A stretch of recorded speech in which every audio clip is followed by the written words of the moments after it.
Një denoncim ka mbërritur në redaksin ton ku një banore golemi ngrish shqetësimin për zaptimin dhe zhduken një hapësire publike, e cila deri në verën e kaluar shërbente si vend i lirë për qytetarët për të bërë plazh, sidomos për pensionistë. Sipas denoncimit, këtë vit hapësira në fjalë u zhdo me VKM 2 subjekteve private, duke lënë banorët pas një ceprore për të vendosur një çadër.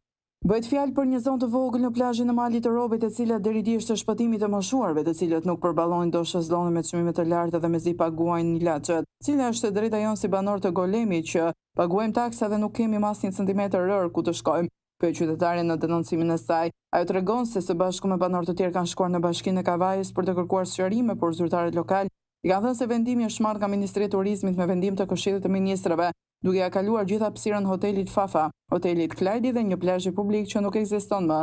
Skandali thellohet edhe më tej sipas denoncimit. Vetmi hapësirë publike që është lënë për qytetarë ndodhe pranë murit të Prestigjit, mbi një kanal të ujërave të zeza, në një zonë të ndotur dhe të papërshtatshme për plazh. Qytetari thekson se hoteleria ka pushtuar çdo pëllëm rëre nga Mali i Robit e deri te rreth rrotullimi i Golemit, pa lënë asgjë për komunitetin lokal.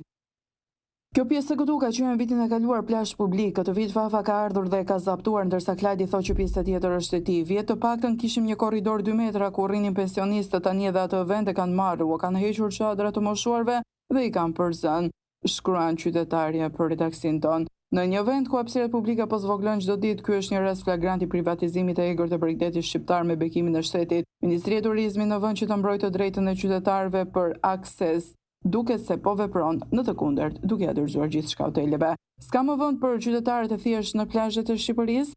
Mos është bërë vetëm një mënyrë për të shijuar detin të vështrosh nga larg nëse s'të premton xhepi të paguash për një shezllong? Redaksia jon po e bën këtë çështje publike dhe i bashkohet zërit të banorëve. Hapësirat publike të zaptuara duhet të lirohen menjëherë.